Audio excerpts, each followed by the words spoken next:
back to another episode of the Archives with Adam and Fab. This time we have an amazing voice actor, an actor, just an all around icon in a lot of 90s TV shows. Today we got Gary L. Gray, not to get confused with F. Gary Gray. Very true. Very, very true. I appreciate that. For sure, man. So, man, where do I begin? I know you've been acting. I mean, you've been in the game for a long time, man. Your resume is just it's out this world. Yeah, it'll be man, this October it'll be 32 years. It'll be 32 years. Yeah, this October. So it's definitely one of those things that, like, as time goes on, I keep hearing the number and I'm just like, man, that's a big number. It just like means I'm getting old. So well, I mean, you started out young. I mean, you started out on the Cosby Show. So yeah. I mean, that's iconic right there in its own. No. I definitely realize that I've been really blessed and lucky to have been a part of like all of the iconic shows of my time. So I kind of like ran through them all. So I was, like I said, really lucky. No, for sure. I mean, I grew up with my parents watching the Cosby Show, Fresh Prince. I mean, everybody has had to seen that, a couple of times. ER, you start on ER at one point. As Mummy Boy. Yeah, it was a cool Halloween episode. I did ER and what is it called? High Incident, which was like a cop procedural show at the time, and that was really big along with ER. So yeah, I've you name it, as far as a type of job, I've pretty much done. So yeah. Definitely. So I want to ask the question that I know for sure get asked all the time when you do these. How did you get into acting? How did it start out for you? Yeah, I started really modeling, and that was sort of the thing that got me into the pathway for acting. But I as a baby, I was really just sort of rambunctious and didn't know how to shut up, and so my family was like, he's got to do something. And print work was really abundant in Chicago at the time. You could sort of throw a rock at a photographer that was taking pictures of babies that were placed in magazines and stuff like that. And Chicago was a big hub for that because of sort of its fashion industry and just industry in general. It's a really big hub. And so I started doing print work a lot. And this was at 2.5, 3 years old. And as my walking got better as a child, then I started actually doing like runway modeling for certain brands. And so one of the producers of a fashion show that I did in New York, was actually a producer also of the Cosby Show. And so that is the first initial contact that I had with anything dealing with the Cosby Show or anything dealing with acting, period. And basically, when we were at the fashion show, the producer approached my family and was like, hey, we think he's perfect for the twins growing up on Cosby Show, and he'd be the right age, and we think he looks perfect, and all that good stuff. And my family thought, this can't be true. You guys are just pulling our leg, and we're gonna go ahead and go back to Chicago, and you're going to forget about us. And we did. We flew back to Chicago, and we thought that all of that was just, smoke, and basically got a phone call from the producer and Bill Cosby himself. And they were like, nope, it's real. We want to fly you back, and, we're serious. And so that is, as they say, history. So from that point on, I really just kind of got into everything. I started doing the Cosby Show, and it just went on from there. Okay. Yeah, no, man, that's just crazy to hear. But you could see it, you as a kid, like you could tell you fit for modeling and acting, and then your energy, like you said, being a hyperactive kid, you could tell, like you could definitely. I just couldn't help myself. I was just like, yeah, somebody's gonna look at it. Somebody's gonna watch me do all this stuff. So, yeah. So before we dive a little bit more into the acting, I know you got other things that you got going on. So, I mean, you have your own clothing line, correct? You still have that? I do. I sort of wouldn't say it's a clothing line as it was sort of an art movement that sort of dipped into fashion. I really kind of didn't expect to have that at all. You know, it was something that kind of was approached to me, and yeah, OT, the designer that works in London, that is the owner of Rarewear, who I collabed with. You know, bless his heart, he just saw something in my art and was just like, oh, this goes perfect on clothes. So yeah, I did that as a sort of one-off, and I do plan to continue it and sort of drop it in here and there. But I realized just how fickle the fashion industry is, and it's just like getting into that. I don't know if I want to do it seriously, but we'll see maybe later down the line when I have a little bit more time and resource. But for right now, with working the way that I am, I can't focus on that enough. Maybe redropping the stuff that I've already dropped. Who knows? We might talk to OT about that. I've already done one redrop, so that went very well.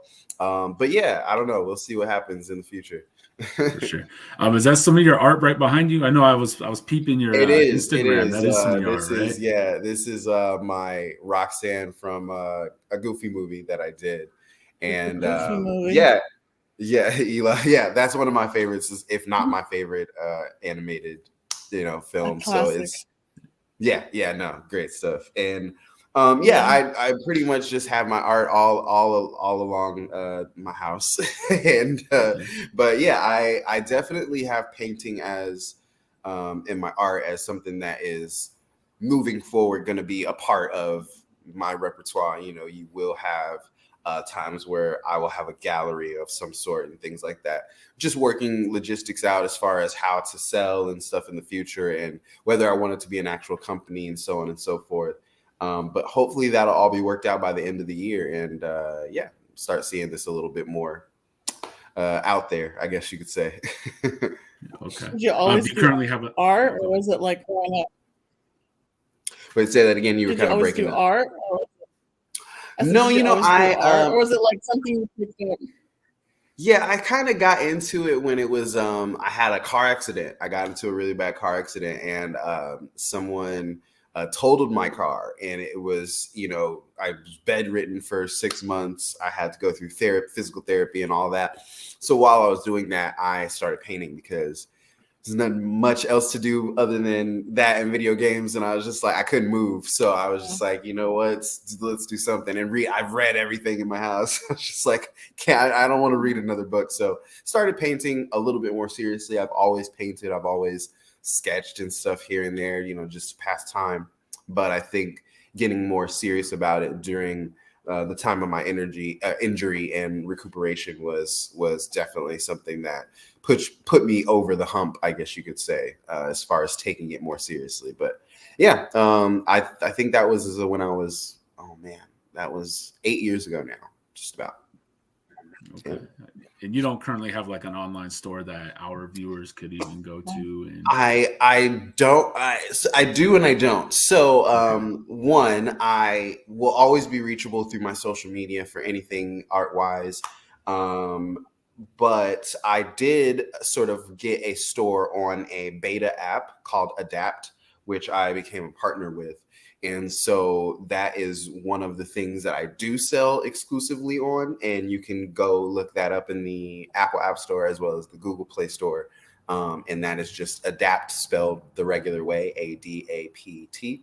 And it's a marketplace, or it's a marketplace for small businesses, basically. And it really sort of allows people who have, a hobby business or a small business to sort of really kind of shine and not have a lot of the other clutter that a lot of other social media will put on there. So I am on Adapt. So you can definitely purchase directly through there. The things that are available are on Adapt. And I will update that store, but I'm looking to start a website very, very soon, hopefully by the end of summer. I would say realistically, I don't want to put any super dates out there and miss them. So I'd say, before the end of the summer, I'll have a dedicated website, hopefully. Perfect. And we'll have to grab that link from you and get it all down in the Yeah. description I've got below. three pieces available right now. So yeah, and definitely looking to add probably over the course of this month, you'll see a couple more pieces because I have a little bit more time. So stay tuned. Okay. Another Goofy movie piece is definitely on the way. So Okay. yeah, definitely stay tuned. Perfect. No, I like it, man. I seen it. I was like, man, okay, if this is your art, that's talent, bro. So you should. Yeah, thank you. I appreciate it. It's something that I don't really, I see a lot of other people and even entertainers that are also artists that to me blow me out of the water. I look at like stuff that like even like Chris Brown does, and I'm just like how, But for me, but for me, I think coming from where I was and what I started painting when I had my injury, and now, with this, it's like I love the progress that I've made. So I'm just happy with that alone. For sure, man. No, it's like we always have that hidden talent. I'm sure you've had that all this time, but you've been busy with acting, man. So yeah. I always tell myself and people that I talk to, I have 10 jobs. So that's just one of them now. Yeah, man, it's crazy. So you're also on a podcast with Mike Perkins. Yeah. It's Live from the Couch, right? Yep. Also probably known as The Uneducated Genius, which is Mike Perkins' yes, company. You want to talk to us a little bit about that, like our viewers, because I listen to it and I love it. So that's dope. I appreciate it, man. Yeah, no, Mike is my best friend, roommate, and just someone that coming into my life later, a lot of the friends that I have that are in the industry are people that I've known for forever, went on auditions with. And Mike is really that one person that I met later, that still had that sort of connection that a lot of other people do that I've known for longer periods of time. So, yeah, he was a good friend, and he said he wanted to start. He was doing just like Instagram, shorts and stuff at first, and he's doing them in our garage. And I was just like, at the time we were close, but we weren't, as close as we are now. But I was still like, all right, those are nice. I can't wait to see, what happens with them. And it was just like, I wanted to grow it to a show. And I was just like, that's dope, And he kept going and kept going and kept growing it. And he was just like, I think I want you to be on the show as a guest. And I was just like, cool, let's do it. And then after the guest, it was like, I think I want you to just join the show. I was just like, why not? And our personalities and our viewpoints work so well for a podcast or for a show that I couldn't deny, the chemistry and the placement for something like that was definitely necessary. I think amongst our fan bases, I think other people who, may have seen our work were really kind of, I guess, delighted to see, who we were through the podcast and see a different side of us. No, it's crazy because we did do an episode with Mike, and we've done one with Brian. You guys, I can see how the energies all match, Like, yeah. Mike is such an intelligent guy, and he opened my mind to a lot of things. And I'm like, you're definitely right, So that's awesome. And you said you guys were roommates, or you guys still are roommates? We still are. I'm looking at his room, right? He's not home. I'm literally looking at his room. Gotcha. Were you there the night that we did that episode? I wasn't. I was filming, but yeah, I definitely, once he said, you guys' name, and I was just like, I know I've seen that name somewhere before. And lo and behold, you guys were definitely had messaged me, I think, at that time. So I was just like, I knew it. So that was it was really cool to see that you guys have worked with two of my, really good friends. So for sure. No, we definitely appreciate you guys giving us this opportunity to sit down and talk a lot of the things that we grew up watching and whatnot. So I appreciate it, man. Thank you. Yeah. And now you still have your own business, right? Gray Skies Entertainment. Yes. My production house is, I wouldn't say it's my pride and joy, because it's, again, something that I didn't expect to do. I always look at, passions like that, where it's like, man, this kind of just landed in my lap. I didn't seek this out. So a lot of people who are around me are people who seek out that kind of job. And so I don't want to disrespect their craft by saying that it's my pride and joy, because I know people who do it way harder than I do. But it's my baby. I think it's something that has grown to be a bigger part of my life. I, at one point, didn't think that I was, a producer. I've always been a writer. But I feel like producing was something that I didn't think I was going to take on like ever. And Raven Kelly, who's a good friend of mine, who was a young Tina Turner on What's Love Got to Do with It, the movie. Okay. She's a friend of mine who's been in the industry for forever as well. And she started producing. And she had needed help on a project that she was looking to pitch.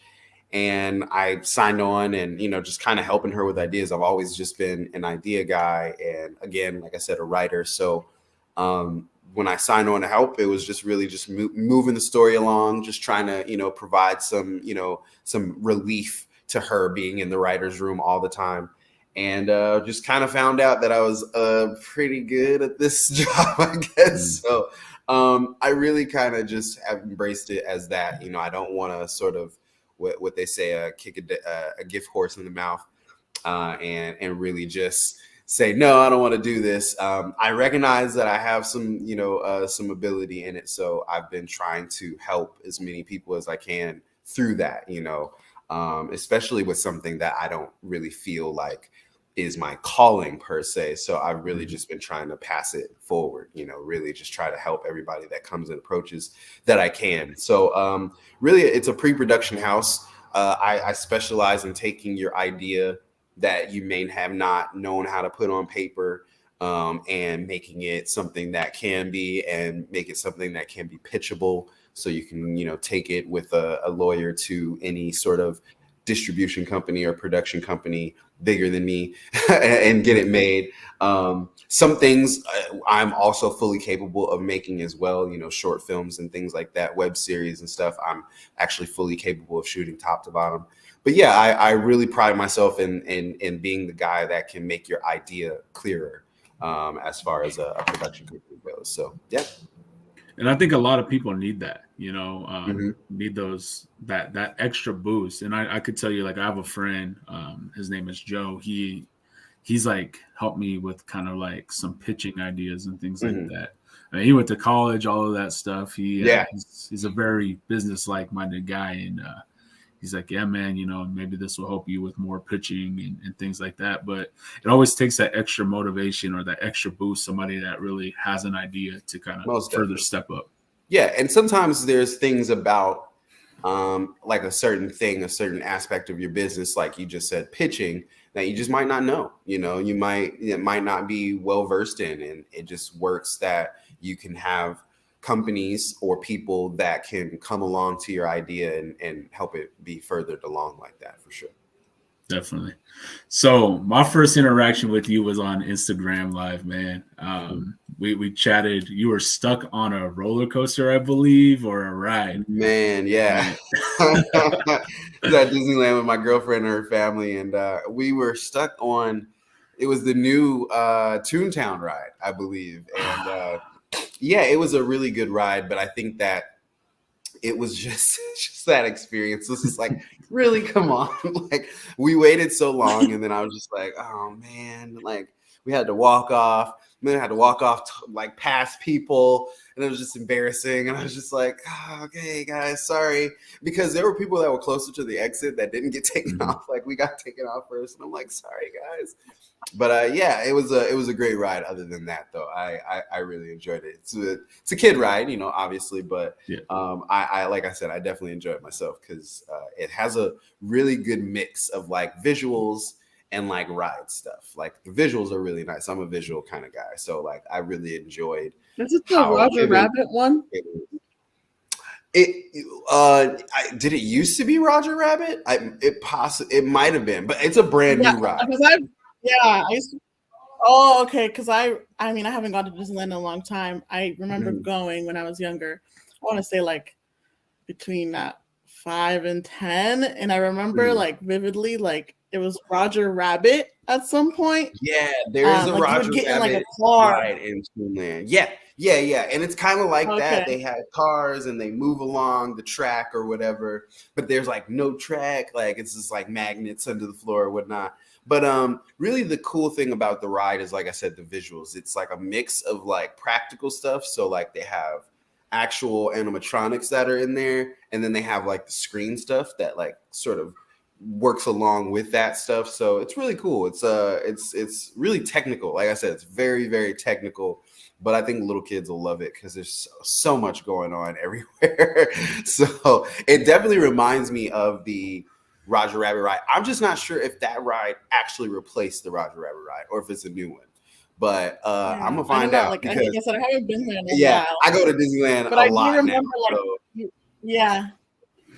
But I do remember, like, you have to get in like a car. I don't know if it's like a taxi sort of car, and like you would go through like, I mean, it was like dark, but like the Roger Rabbit scenes would like pop up or something, and yeah, that was kind of like the older Disneyland rides. That was what's it called? What's it? Toad's Big Adventure, I think that's what it's called. It's like that, or the old Peter Pan ride, you know. But this one has like a whole bunch of super like new technology. Like the screens are super bright and they've got stuff happening that, it makes those rides, it puts those rides to shame. So definitely go on it when you guys can, for sure. Definitely. So I mean, you guys kind of did like the walk of shame. I'm a big body guy, man. I'm about 6'5". I mean, I'm just a big guy. So yeah, I mean, there's times where I've had to get off of a ride, you know, just because like the walk of shame. But your guys' walk of shame was a little different. So man, we was just and then we were walking like forever too. I was just like, does it end? Like, but yeah, it like I said, I'm thankful that nothing bad happened. You know, it stopped early. Thankfully, we were towards the end of the ride, so I didn't have to like miss a lot. So I can't wait to go back on it though and have it uninterrupted. So, how long were you guys stuck on it for? We were stuck maybe 20 minutes, I think, in total. It's not too bad. Yeah, we were stuck in the car about 15 minutes, and then it was like a good 5 minutes as far as the walk from the car and stuff like that, getting us situated. So yeah, it wasn't too bad. So I know we had seen you on like a Pepsi commercial. Yeah. We were talking about that. She was like, wasn't he on the Pepsi commercial? So Fabi thinks it's Beyonce that was in that video with you. I was thinking like Naomi Campbell. Was it any of them? It was Beyonce. That was right. Beyonce. Yep. It was definitely Beyonce. Ironically enough, I did that before I did Bring It On All or Nothing with Solange, who's Beyonce's sister. So yeah, it was a great experience. I mean, I thought she was super, super nice. Just, you know, the shoot took a very long time. It's very uncommon for a commercial shoot to take sort of all day, you know, for per se. And this was a 21-hour shoot. So I was literally on set like almost a full entire day. And she was just such a good sport, you know, to have been waiting around like that for that long and, you know, still be good and do her job. So I loved it. I loved the experience. It was crazy because at the time she was Beyonce. She was huge, but like she still wasn't as big as she is now, which is crazy. Because I'm like, how did she even get even bigger? But yeah, no, it was great. It was a great experience. Long day, notwithstanding. Did you get to meet Jay? I didn't. But man, I would have flipped out because I was and still am a huge Jay-Z fan. So I would have definitely probably not been able to work, not been able to film the rest of the commercial. So probably good that I didn't. There you go. So I know Fabi is big into that Bring It On movie that you starred in. I'll be honest, I never seen it. I've seen some clips of it. You can't get away from it, unfortunately. So you might as well just say you've seen it. So I want to pass it over to Fabi to chat with you a little bit about it because I know, I mean, she's like, yeah, I remember. That's her domain right there. That's right. Right. Go ahead and throw the questions. Yeah, me and my cousin used to watch Super Bowl. I think it was I don't know if I was middle school or high school, but me and my cousin would like sit and watch all of them. Like Yeah. my dad had actually bought me like all the DVDs of each Bring It On because I was like so obsessed. Yeah, So really funny. that's a But tall order because there's like 10 of them now. and that's what I was telling us. I was telling Adam, I was like, there's like, I don't know, maybe 7, 10 of them, like back to back that came out like in different years. So what I wanted to know was, did you actually have to learn like cheer stunts for the movie, or did they have like somebody else come in and like do those stunts? Well, you know, the super hard stuff, the super tumbly type things, was, you know, our tumble, you know, doubles, I guess you could say.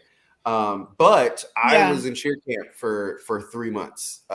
We went through legit cheer camp because there's so much about cheer, and I'm full testament, like it's still one of the hardest things that I've ever done, not only for a set but just in my life in general. Like cheer is very, very difficult. And so yeah, we were in cheer for about 3 months, I think like 2.5, something like that. But we had rehearsals in cheer camp for a very long time to make sure that we were safety wise all good, you know, because there's a lot of dangerous stuff on there, you know. In the movie, Yeah. they're talking about doing illegal moves, and the thing is those moves Right. are really illegal. Like it's like legit, like they're like deemed unsafe, you know. So yeah, we were you know really trying to make sure you know all the actors were safe and everything. So rehearsals went on for a while, but I did have to be a cheer guy. I know, you know, to make sure. What do you call it? You got to have the things facing outward. You can't be like Yeah. this, man. Yeah, I Right. know all of it. Yeah, it was Like difficult. throwing the girls up in the air and catching Yeah, them. yeah. We were a lot of bass.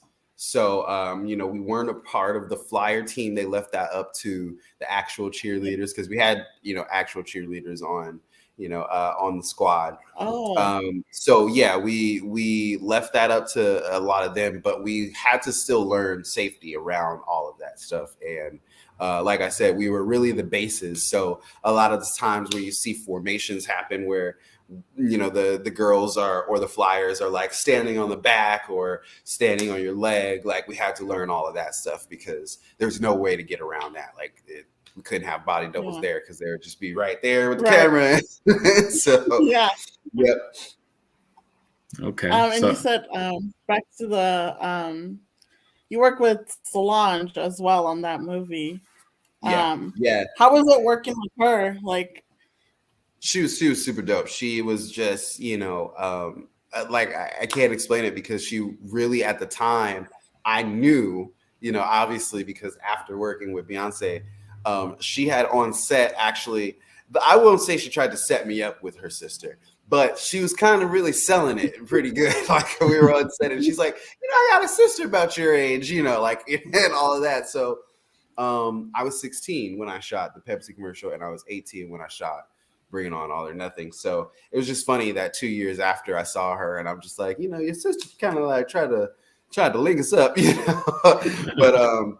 But no, it was really cool. She was super funny. That's all I remember. She just had us in stitches every day because she was just hilarious. A lot of this stuff in the script, as far as her character is concerned, was a lot of her doing, you know, just her sort of riffing and, you know, improving, because she just felt like she was such a part of that character. You know, she was really taking herself back to when she was in high school. So, yep. okay. So how did you land that role? How did you land that? You know, Bring It On, you know, I went through a regular audition process, you know, and when I did the first audition, the funny thing is I saw a couple of my friends in the audition. So I was just like, you know, oh, this is cool. You know, what if we got this? What if we booked this together? And then we did. So I actually knew Francia and Giovanni before we shot this. They played Letty and Carisha, respectively. And so it was really cool just being able to do a film with your friends. You know, you see that at a lot of higher levels, mind you. You know, the Seth Rogen and companies, or the George Clooney and companies with the Ocean's movies. You see that a lot, higher levels, but it's really cool, you know, at all levels, just to really be able to work and be on set with your friends, because you still have those in the industry. So it's just it was really fun just to be able to film with my friends, you know, every day for months. It was great. There you go. So there's a scene with you and Hayden where she grabs you, right? Yeah. Like, was that like how did that scene go down? You know, like, is it exactly what it looks like, or The infamous scene? You know, that scene was crazy because we shot that in tandem with a lot of that dance scene that happened that day. And it kind of took all day, and that was really the first thing that we shot in the day. And so for the scene, you know, I have, for the wide shot, I have on, you know, a cup, because, you know, obviously, you know, I don't want you to grab my junk, you know. So we had the whole situation, and everything was going fine, and they switched to do close-ups. And so when we did close-ups, we took a long break because the wide shot had a lot of different aspects to it. We had a lot of extras. You know, there was lighting that was, you know, really sort of a lot different in a wide shot than it would be for a closer close-up shot. So they had to switch around a lot of things. And so it took them a good half an hour to an hour to set up the shot. So I ended up kind of dipping out of the set. I ended up sort of changing clothes because the next thing that we were doing, I believe, was either lunch or we were doing the dance scene. So I was just kind of preparing myself, you know, to sort of go along with that. So I think I had taken off the cup. So I was just like, we're not doing that part anymore. There's no need for her to grab me, you know, because we were shooting a wide shot. And so we showed all of our bodies. Now we're just right here. So it's like, there's no reason for you to grab me. But in that scene, so in the close-up where you see the camera right here in my face like that, it's a real reaction because Hayden like still grabs me.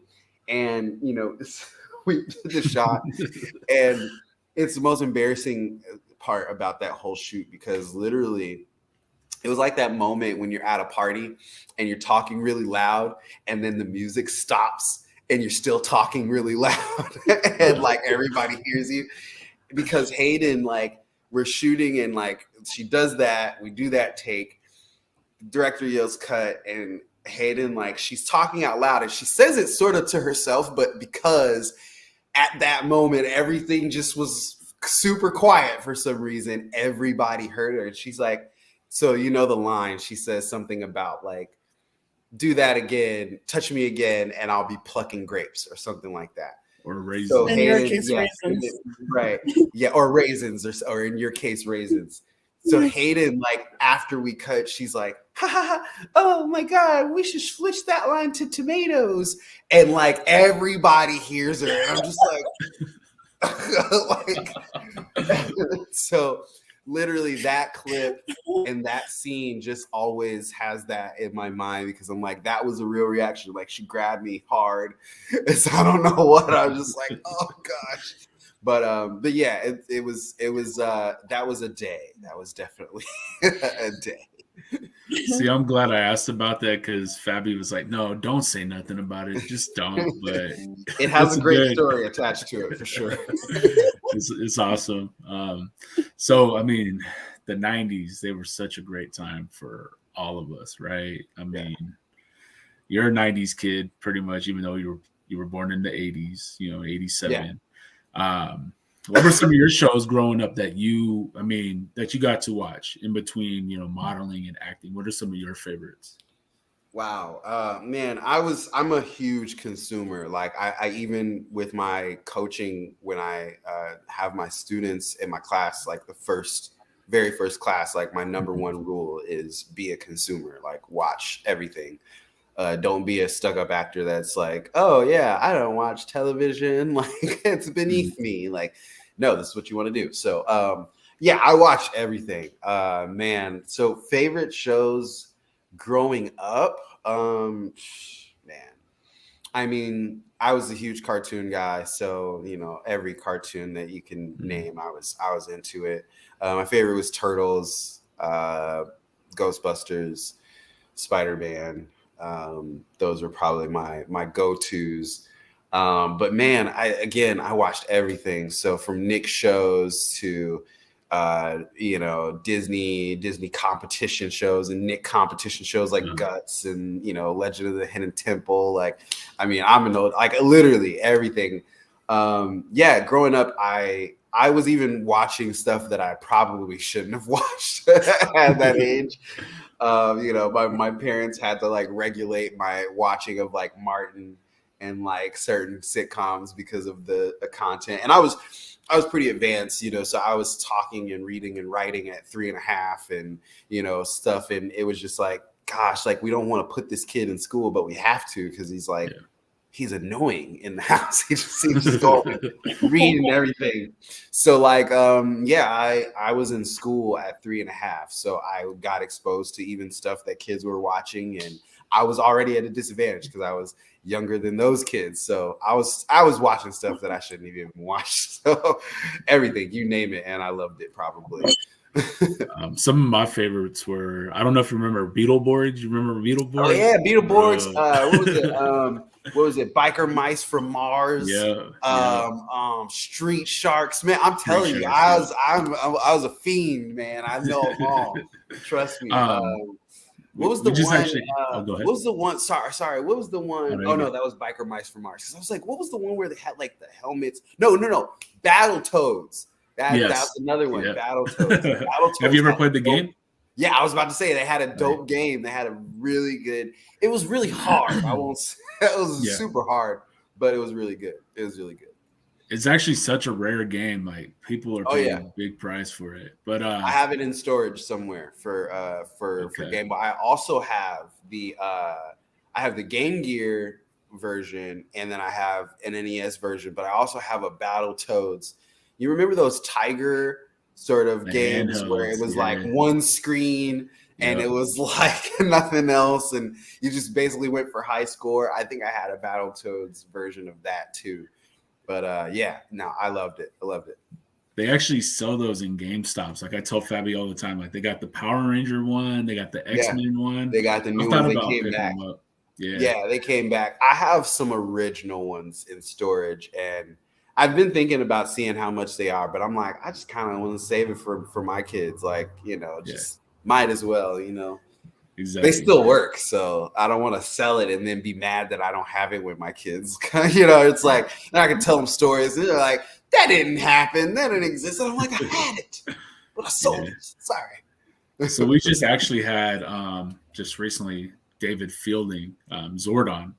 Right, I was about to say, why does the name sound familiar? Yeah, we just had him on. Yeah, he did the Zordon voice for us, and then you're talking about Ninja Turtles. I got Guy Gilchrist actually coming on here once his schedule is, and he's the guy that made the Muppets, the Ninja Turtles, and he's actually in town right now at a local like nerd type store. So okay, I was about to say, is it a con or something that he's in town for? Or? It's called Unlock the Con. It's actually our first kind of like interview, I guess you could say, or episode. So if you have time to ever check it out, it's like 45 minutes. But they sell Funko Pops. I just started collecting Funkos. I'm a baby Funko collector. What's your first Funko? My first one was Benny the Bull. I'm a huge Chicago Bulls fan, so my first one was Benny the Bull. They had a exclusive drop through the Bulls site, so like I went and picked that up because I had to have it. And then I have Donatello because I'm a huge Turtles fan. So those are my two, and I'm probably within the next, like before summer, I'm gonna probably have a lot. Because I'm stopping by a few cons. Nice. Have a lot. Snoop Dogg. Yeah. We actually, my girlfriend has way more than me. She's got a lot. I've bought her more than I have. So she's already up there. Yeah, man. If you guys ever make your way out here, we have Funko HQ in Everett, Washington, which is like 30 minutes away. So if you guys are ever out here, look That's us up and Oh we'll yeah, roll over there with you sure. guys or whatever.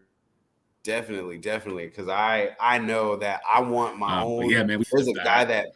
Oh yeah, so sorry, you froze up a little bit. Yeah, there's a guy Oh, you're that good. does like custom Funkos with like your face and stuff. So I've been thinking about like getting my characters and then getting me. I think that would be cool. So we'll see. We'll see what happens. Yeah. Yeah. No, you can actually because you're in LA, right? Yeah. Bro. So you have Funko Hollywood over there. They're so they have Funko Hollywood down Right. somewhere. And then Snoop Dogg just opened up a store with like all these exclusives Oh, that are nice. super hard to find. It's crazy. So Gotta check yeah, that no, out.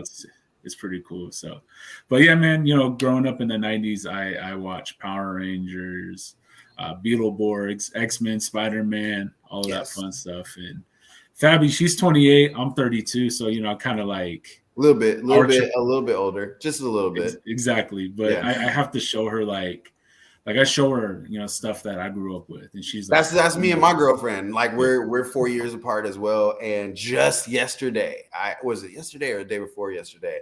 I had to tell her about Ghost Rider. I don't know if you remember Ghost Rider, but it was like the little bouncy ball that so it was like a mystery show, kids mystery show, and it was like this bright ball entity. It was a ghost, and it would help the kids solve crimes. And I said something about it. I was like, something on TV reminded me of Ghost Rider. And I was like, oh, look, it's Ghost Rider. And she's like, what?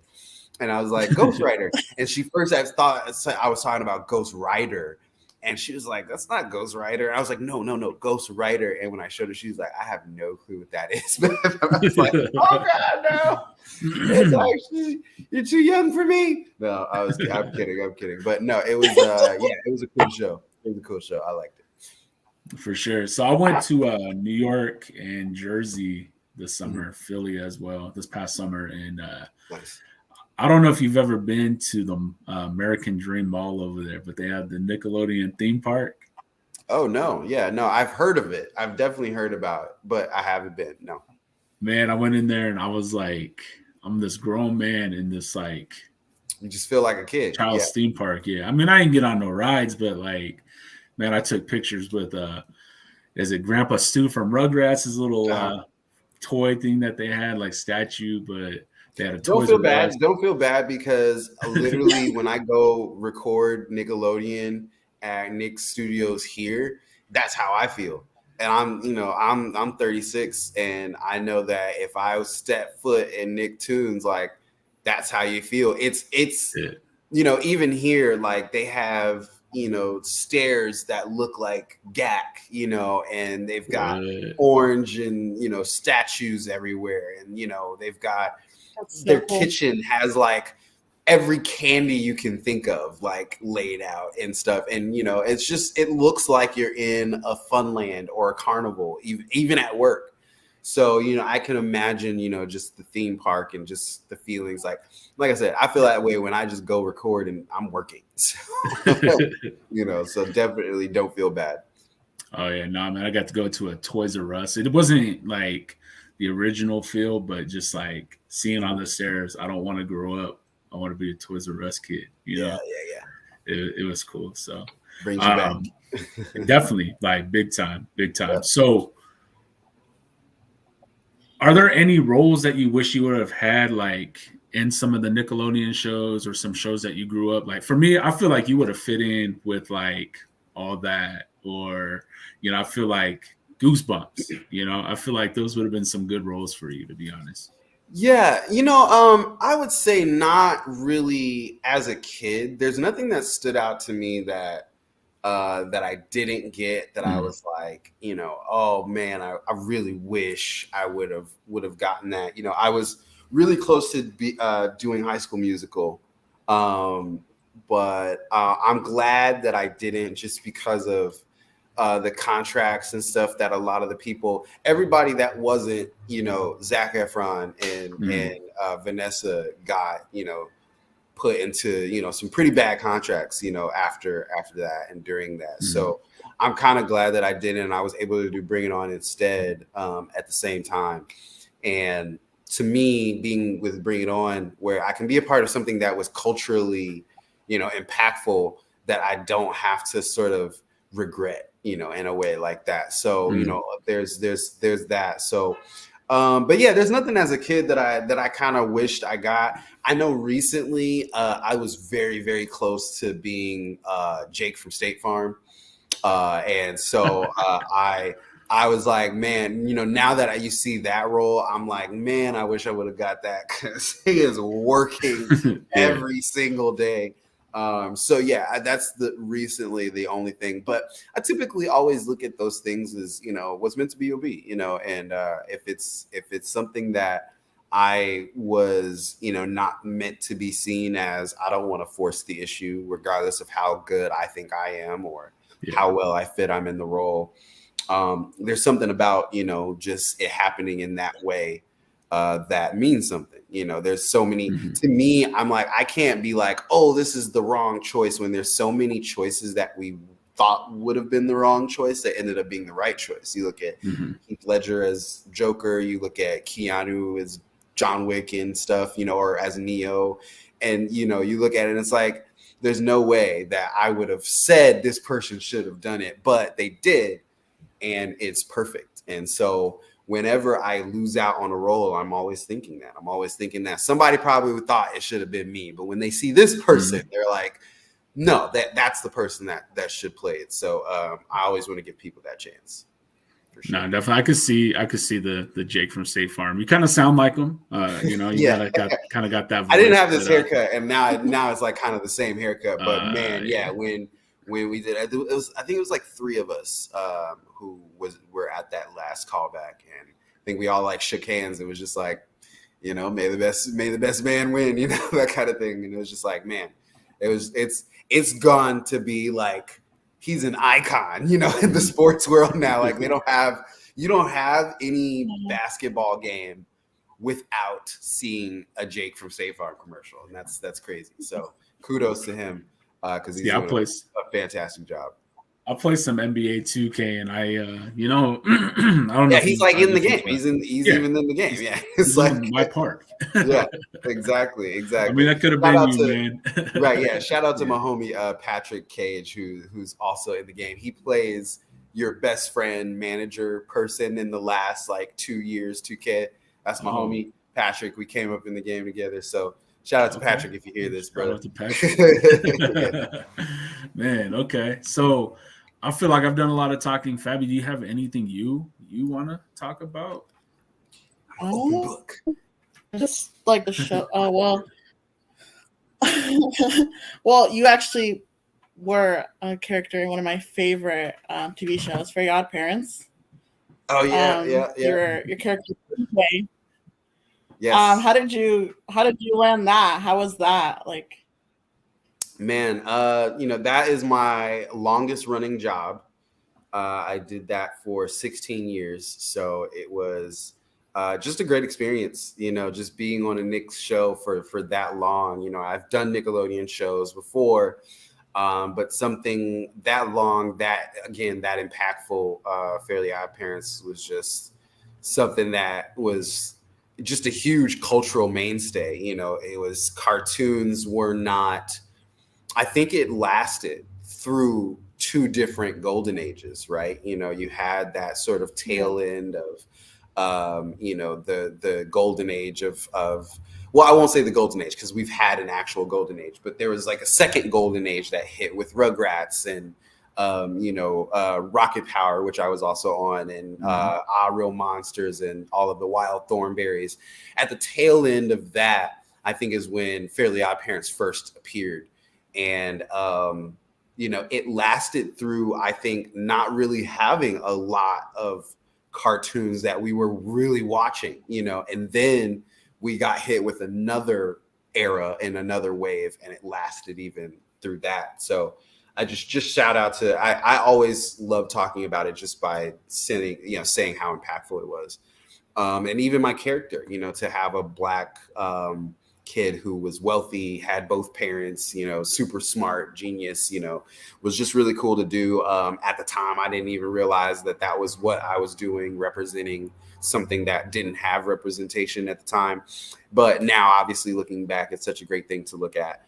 And just, yeah, super thankful. But it was such a fun show. I think that I have had the most fun, you know, on Fairly Odd Parents recording sessions. Just the characters that are in there in the booth with me most of the time. You know, it's either Gray and Cree or Darren who plays Cosmo, or, you know, it's always Suzanne who plays Wanda. It's just such a great cast. Tara as, you know, Timmy, and it was just not words, you know, for it. It's just it's so fun every day. But yeah, I loved it. So did your character AJ get a crossover? You know, when Jimmy Neutron and Timmy Turner? Yeah, I was in the crossover episode. Okay. We had some Jimmy Neutron people in the booth with us. That was a really fun day where we could sort of see, you know, the zaniness of other recording families, because it's really kind of weird when you get on a voiceover gig and you have a show that you're on as a regular or as a recurring. You really sort of feel like a family. You're in this confined space, you know, at least once every week for hours at a time. So you really kind of get to know each other. And so when you kind of invite another show into that space, it feels weird, because it's like the two families at the holiday, you know, when it's like Thanksgiving, and like, you know, certain people don't get along in that family, and it's not like that. It's just that sort of weird tension, you know, that exists. It's not even like that people don't like each other. It's just really just that sort of like, are they going to think we're weird because we talk about this, and like because we laugh at this, and it happens. But yeah, it was really fun. I thought that time was great because we recorded that, I think, over the course of like 2 weeks or so, 2 or 3 weeks. So it was really fun, really, really fun. We knew that it was going to be a huge deal too, because we were just like, Jimmy Neutron and us together, like it's gotta be crazy, you know. So. And it's funny that to this day that crossover is still talked about. Everybody still remembers it, but yep, did its job. Yeah. I was sitting with Fabi and I was like, man, did he get, I want to know, like, did he get that crossover, like that 3D animated character? And I looked it up and like it showed. I was like, I don't know, that just seems kind of weird because I don't remember that, right? So yeah, no, we all got certain sort of, you know, different versions of us done and all that kind of stuff. So they did a really great job with that crossover. It was really fun. I thought it was really good. Definitely. So like you mentioned, you were in Rocket Power, which I mean was my favorite, you know, cartoon kind of growing up after, you know, Ninja Turtles, Power Rangers, so on and so forth. Yeah. So I actually asked some friends on our social medias to ask some questions. So I kind of want to start it off with one that my friend Joe that I mentioned earlier in the segment. He said, while voice acting for Rocket Power, were you able to see how the show made sports like skateboarding and surfing more popular? If so, how did that feel?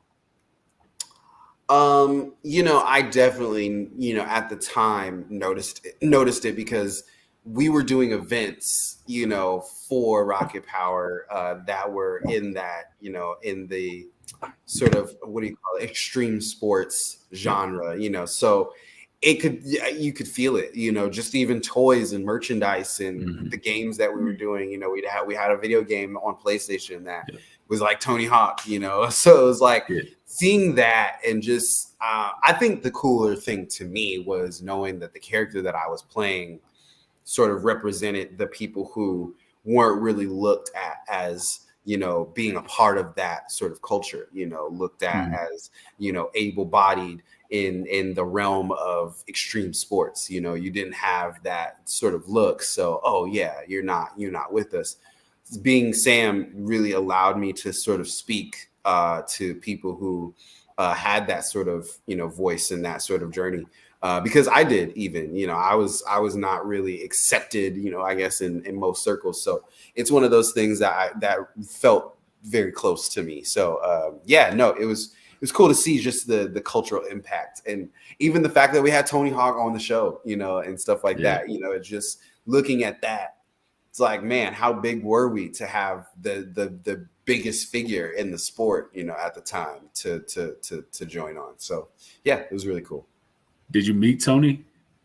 No, we didn't. No? Unfortunately, he recorded his line separately, but still a great opportunity, and to see everything, you know. And I'm sure that the way that it's talked about online, I'm sure that if you really asked Tony Hawk about it, he would probably still say it's one of the cooler things that he's done. Because I mean, I feel like Rocket Power is just such a unique cartoon. There's nothing else that came like it. There's so many other cartoons that you can sort of say, oh, it has a clone of, you know, even the greats like Rugrats and stuff like that now have, you know, sort of their sort of, I guess, sort of slight clones. But Rocket Power existed, and there's just nothing been like it, you know, after that. So I think it was just really cool to say that you've been a part of.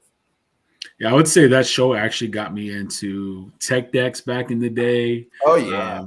Tony Hawk, like I was big into the Tony Hawk games. I was even when they person, you're like, oh yeah, okay, and like literally doing nothing. I was just like, exactly.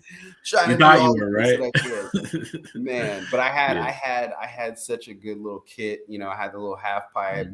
I had like a stair sort of section. But man, I was just interested in working on it. I was always, you know, a tinkerer. So I love Tech Decks because I could just tinker. I could swap out wheels and stuff like that. So loved it. So being on that show at the time, I wanted a Rocket Power Tech Deck is really what I wanted. Yeah. So, but I don't know. I can't. I wonder if I can find the person that can custom do that, because that's the thing I think that will complete the circle. I'm sure there's the somebody. Rocket Power Tech Deck. Yeah. I even remember like the hand decks where you had to try to like skate with your hands, and they were like those big old boards. Like, I don't remember that. That would be crazy. I have to send you. I only remember the finger ones. That would be nuts. It feels like a whole hand. Yeah. That's nuts. For sure. So were there anything about the character that maybe a lot of people didn't know? Like we still can't figure out what the N means on his you know, Sam's shirt. Do you know what that is? Oh, you know what's funny is I was told what it means, and I completely forgot. Man. And it's something that's like really random too. It's like it's something super random. Man, I'm forgetting. I'm totally blanking. But no, I'm trying to think something about the show. You said something about the show that, you know, that's kind of like a Easter egg, you know, type deal.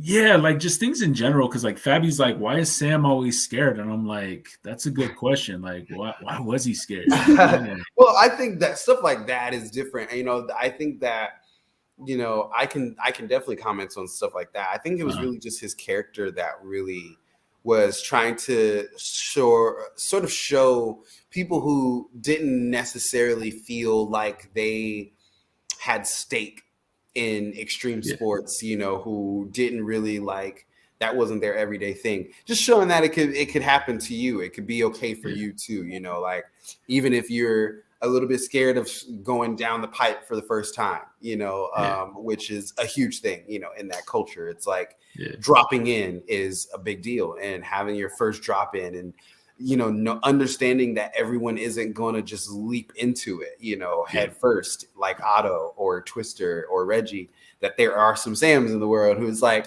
yeah, when I started, I was sweating balls. Like, you know, it's like that exists. And I think that that's really kind of what Sam's purpose was to sort of have that representation.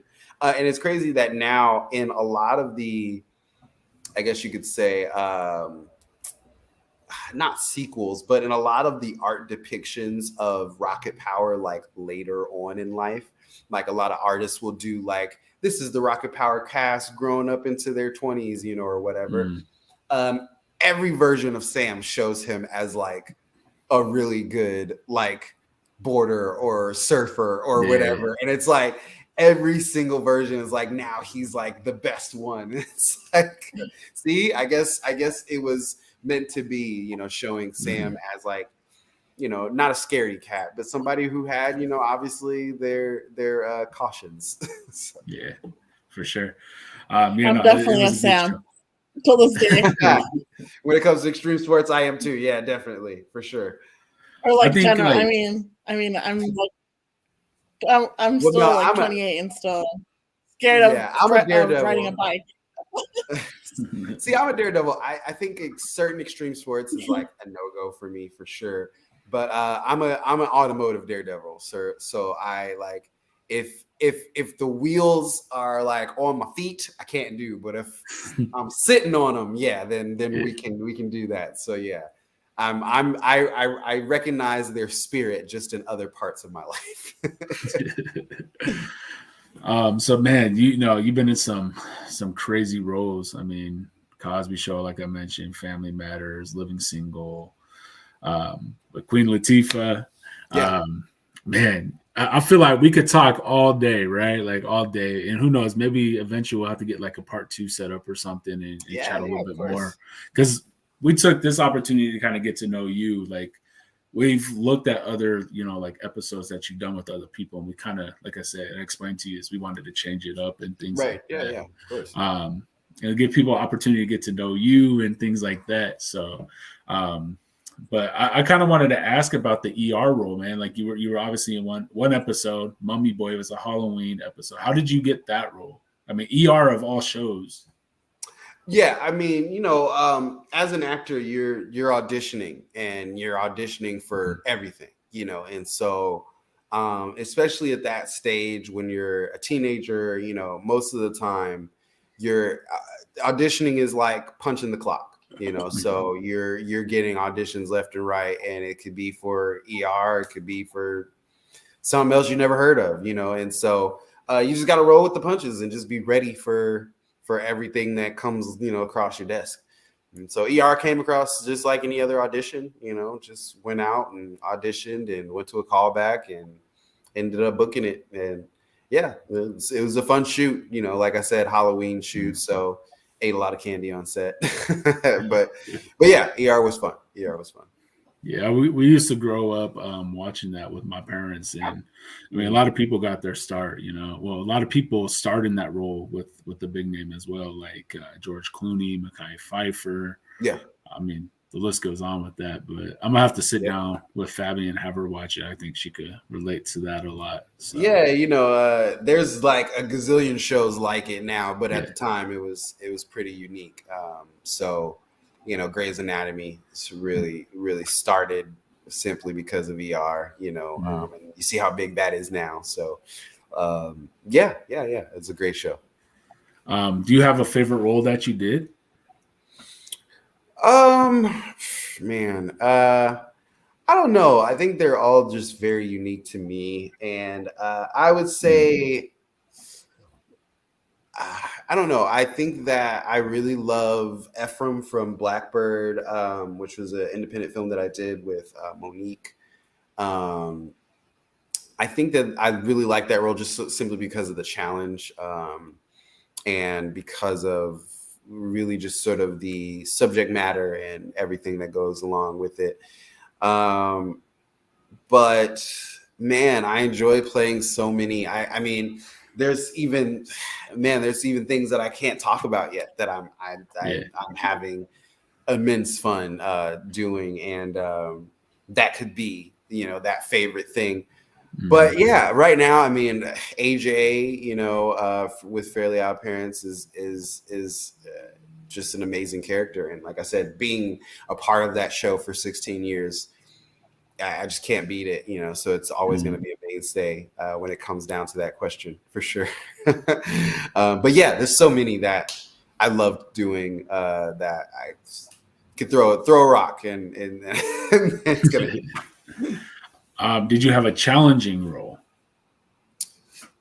Yeah, probably Blackbird or more recently playing Detective Darnell on Trace, which is a show that I did for Amazon. Okay. Amazon Prime. Yeah, that it was really that's probably a really challenging. I was a detective / serial killer. So, really trying to dive into the mentality and psyche of someone who, would pull off these things was a little challenging, but the most challenging I'd say is one that I can't talk about yet. I've been filming this role for about a year now. Yeah, it's definitely been challenging in just more ways than one. And I think it will be the role that challenges me the most. And yeah, so it's just kind of right now, that's kind of like 1A because it's like it's there, but I can't really say it yet, and it hasn't been fully realized. So, but I know that it's gonna definitely be something that's there as the most challenging for sure. Okay. Yeah, I can't wait to see some more of your work. That's for sure. So now, I mean, you appeared in some video games. We talked about Rocket Power. You appeared in the Fairly Odd Parents game. You even voiced in Fallout. It's not one of my favorite games, but I mean, it's fun when you want to have something that you just can keep going on, right? Yeah. It's the Fallout crowd is a very specific following. They have their cult following, and that's really kind of they are there for that game. It's not an everyday game. It's not everyone's sort of cup of tea. It's a very specific type of player that plays that type of RPG. It's not even really a normal RPG. It's even really sort of in the how do you put it, specialty group, when it comes to RPGs. It's definitely in that Skyrim sort of like, you got to be really committed, it's not a normal one. But yeah, I played in 3 characters in Far Harbor, and that was really fun. I'm a gamer, and so just being a part of something that I partake in, being a consumer in the industry as a film and TV person is one thing, but recreation is kind of weird, right? We do certain things for recreation, but there's different levels to certain things, right? So even though watching television is recreation for you, just like playing video games, you feel a different type of recreation when you play video games versus watch television. So for me, that's what games are. It's a different type of recreation. I have a different sort of level of fun that I reach, I feel, when I'm gaming. And it's different, especially now, because a lot of games are a lot more cinematic than they used to be, and stuff like that. So now I get a lot out of gaming. It used to just be fun because I'm getting to the next level, but now I'm watching performances. I'm watching how things are shot, how cool and seamlessly this cutscene transitions into the gameplay. Like, I'm looking at all of that, right? So yeah, it was really fun. It was really fun to sort of be a part of something that I do and enjoy doing. It was really cool.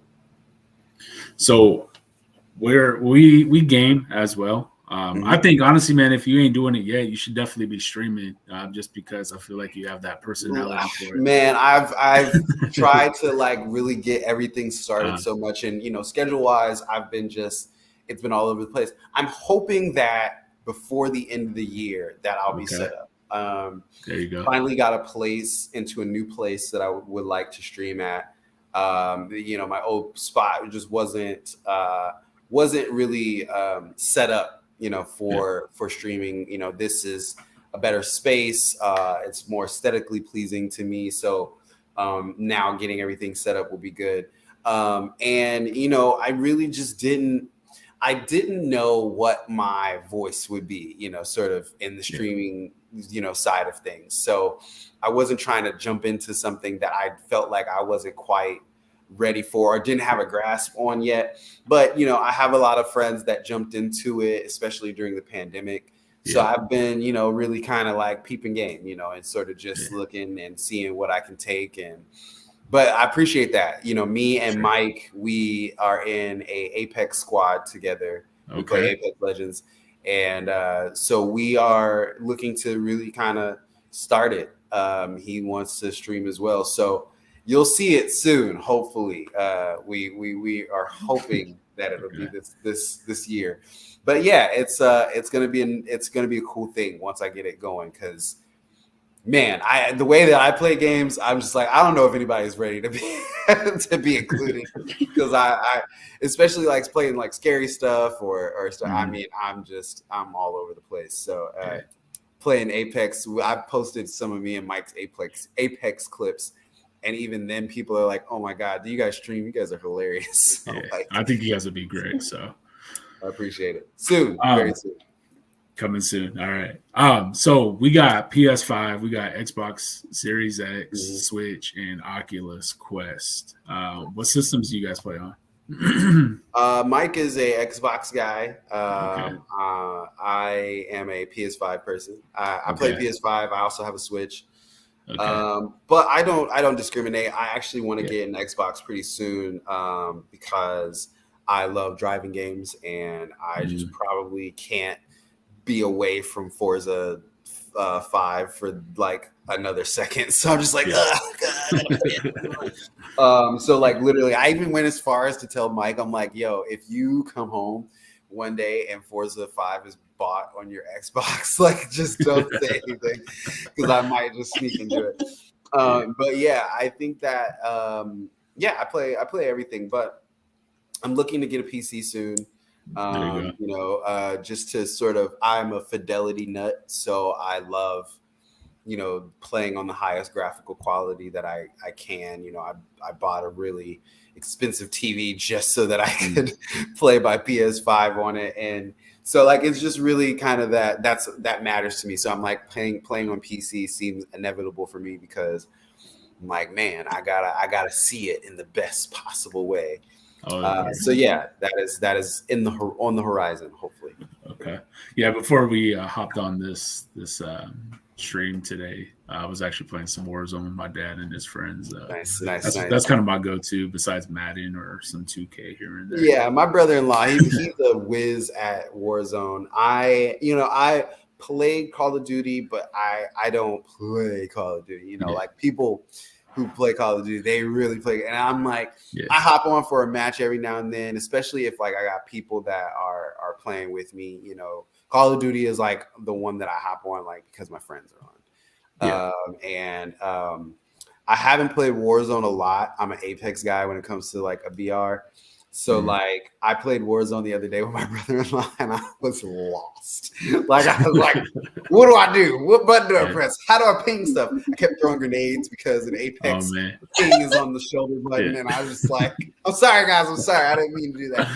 So it's bad, but hopefully I want to play the when I played just recently, it was really fun. And I think that's kind of what Apex has lost for me. It's because I'm so competitive now in Apex that it doesn't have that fun aspect for me as much anymore.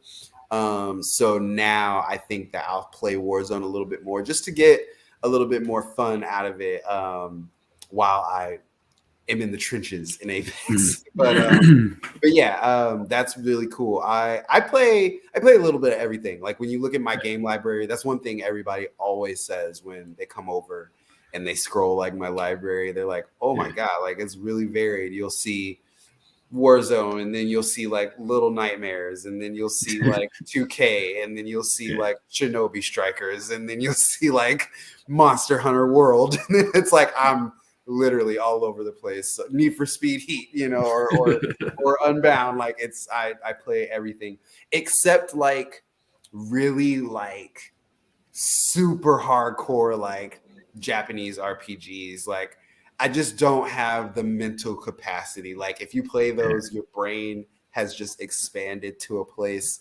that I don't know if my brain can right now.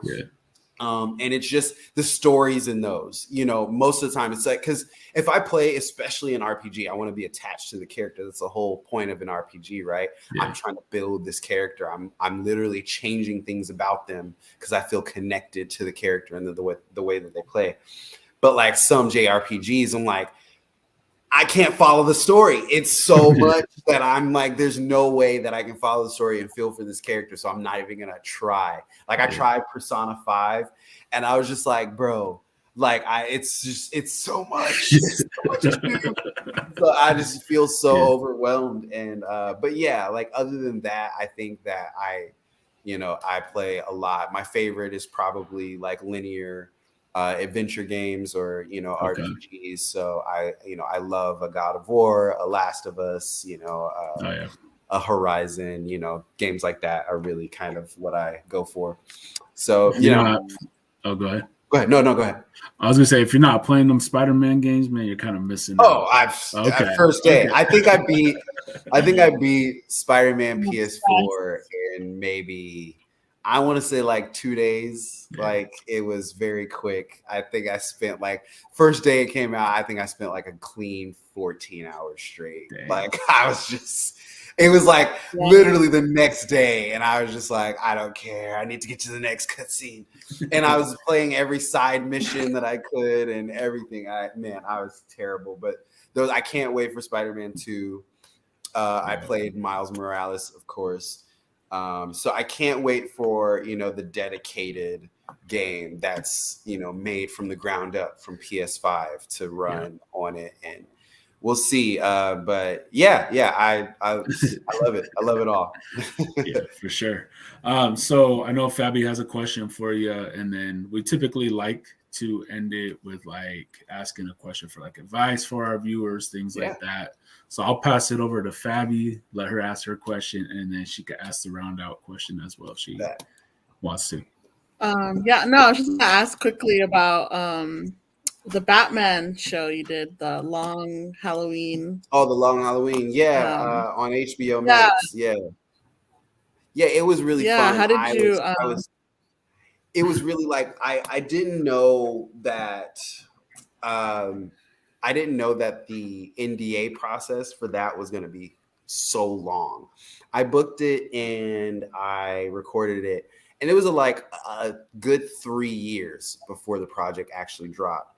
So I was literally on pins and needles because I was finally, one of my main goals was to voice something in a superhero universe, whether it be Marvel or DC. And so when I booked that role, I was like, finally, I did it. I can be, sort of in a superhero universe. And I couldn't say anything. I couldn't talk about it for like 3 years. So it was just so terrible. I was just like, oh gosh. But when it came out, I was so excited just to, again, be a part of a superhero universe. And it wasn't a lot, but Detective Pierce being, that close to Gordon and Batman during the course of that movie, even Tim Sheridan, who wrote the script, he was like, yo, like, who knows what Detective Pierce could become, later in the future. So that's just such a cool thing to be a part of. I want to do more, especially voicing. I would love to be on camera in the Marvel universe, but I'm old and it's a lot. It's just a lot, It's just a lot. So we'll see. But I'm at home, when I can sort of voice a character. So I think it's just really like I would love to see, what I can do like that in the future. Okay. That's awesome. Yeah. So real quick before I let Fabi round it out, is there anything you got coming up that you can share with us for the viewers? Oh man. All the best stuff. I can't. I really can't, unfortunately. I can say, like, I just was on a podcast about a week ago, and I said the same thing then. I can kind of just say that one project is really cool that I should be able to announce pretty soon. That, just a really fun thing that I'm really excited to talk about.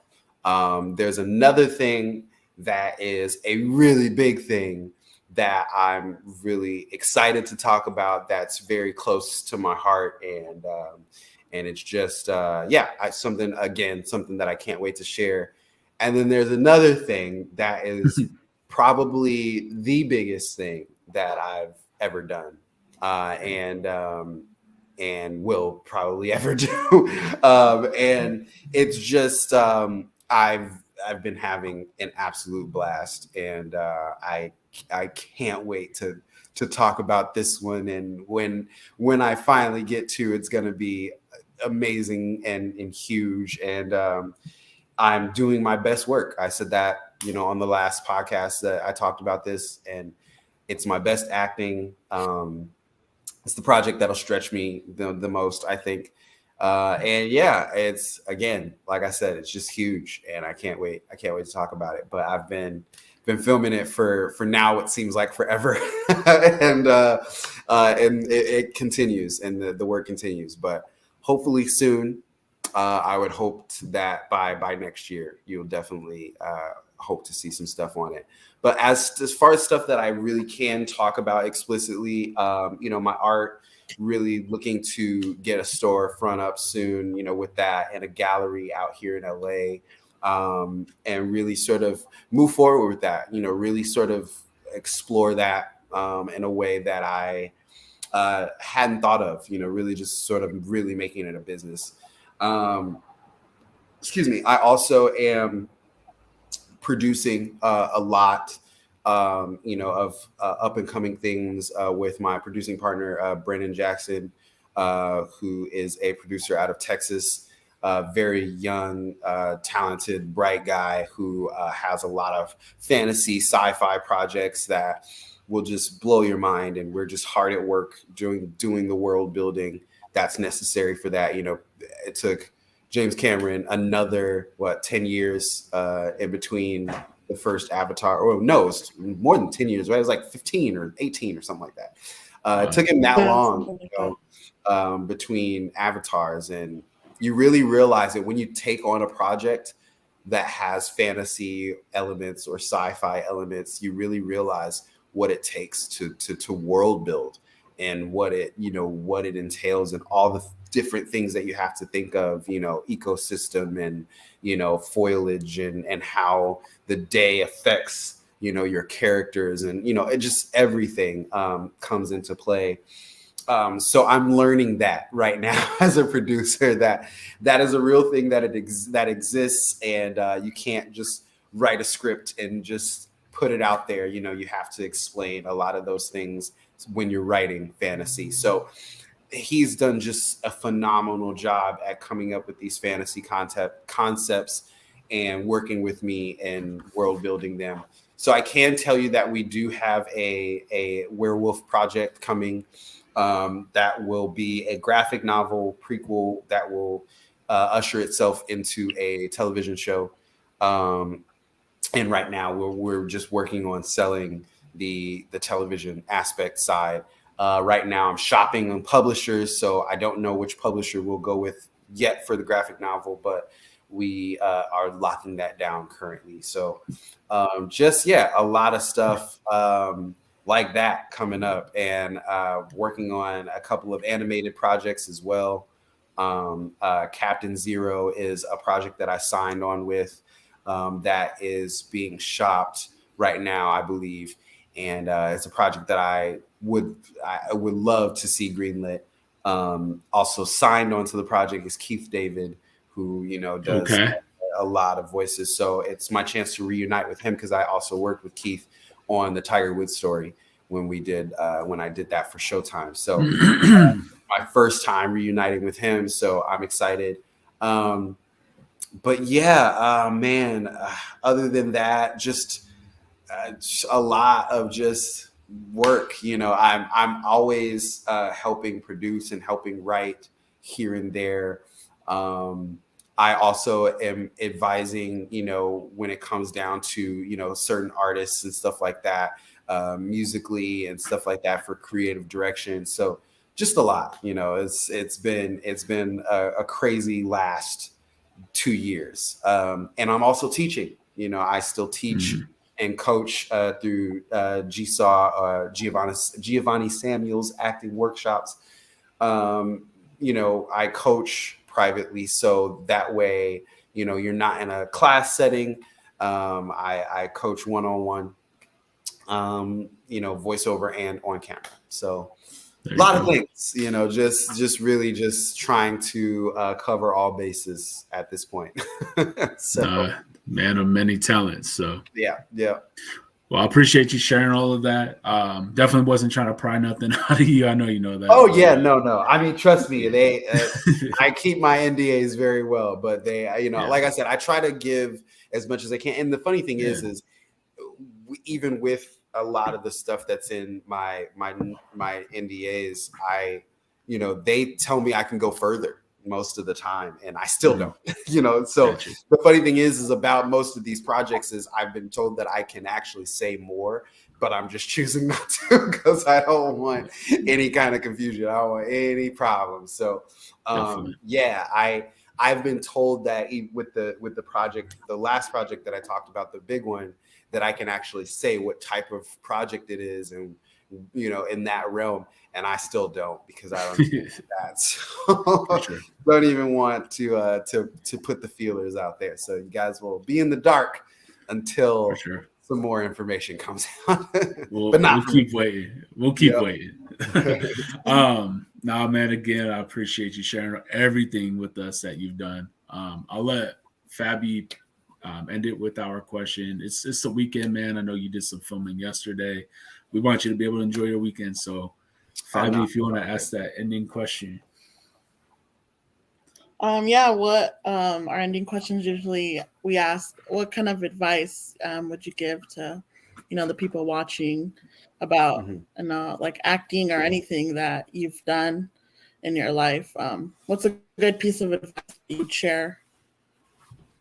Well, I would say, like I said in my in my coaching sessions, number one, be a consumer. Never be too good to be a fan of what you're doing. A lot of times actors get caught up in being so busy, especially working actors. People who end up booking a role on a television show. Sometimes you don't have the time, to come back home and really sit down and watch shows, but I implore everyone to make time. If you're in this industry or you're trying to be in this industry, it's just impossible to be the best possible version of yourself without being a consumer and without seeing what's there. If you're trying to get, on television, watch some television. That's like, a doctor is not going to not study famous surgeons or famous practices, or things like that. I think acting or the entertainment industry is the only industry that has done this weird thing where it's shunned people of like not liking each other and not supporting and, not really sort of watching things that have come out. And yeah, I am not that person. I just, like I said, I study from watching. A lot of people go to class and stuff like that, and I don't knock acting class, but I've never really sort of done a formal acting class repetitively. I've definitely sat in some, and I've been to workshops and done workshops, but I've always been a stickler for don't learn to act like a pool of people. Stand out, be unique. If you can get private coaching, if you can pay for private coaching, do that. That coach is going to basically teach you the same things, but tailor it to you, because it's just you. It's one-on-one and not you in a classroom of 30 people.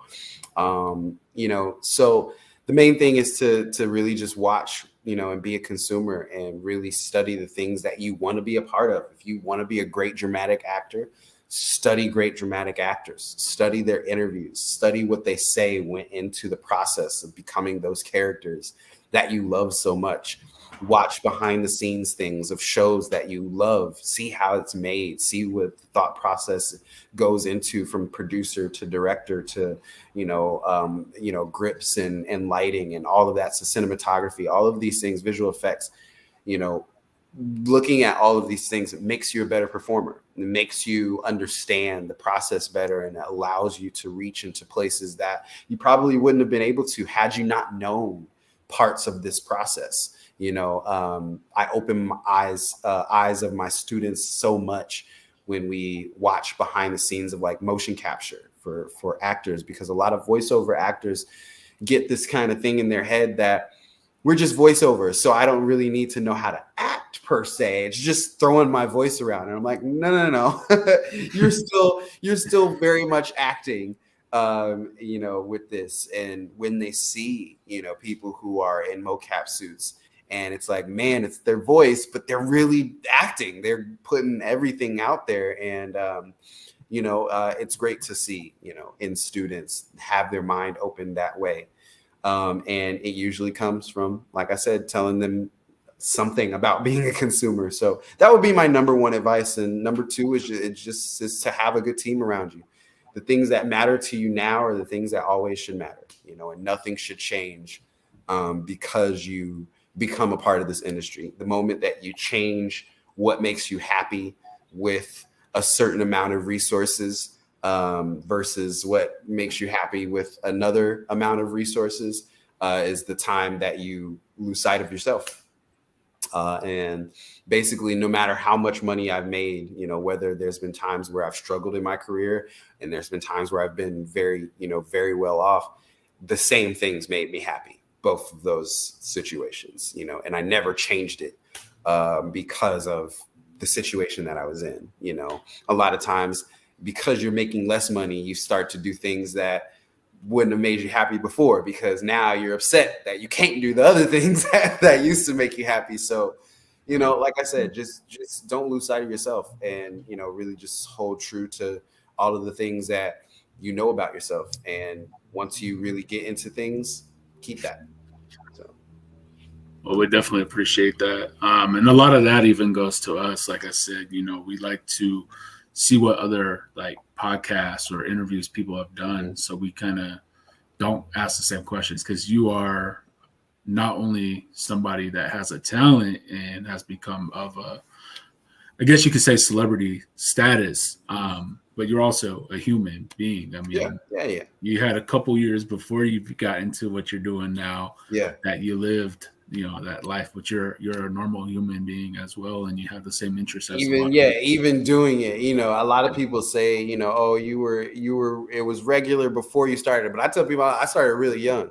But the thing is I've just never made a point to change it. Like I said, Exactly. I was regular at 2 years old, and it doesn't change, and exactly. I think as long as you keep that mentality, then you're gonna, like I said, be successful in the way that you're meant to be. It might not be your idea of success, because a lot of times people get into this with preconceived ideas of what they feel like their success should look like.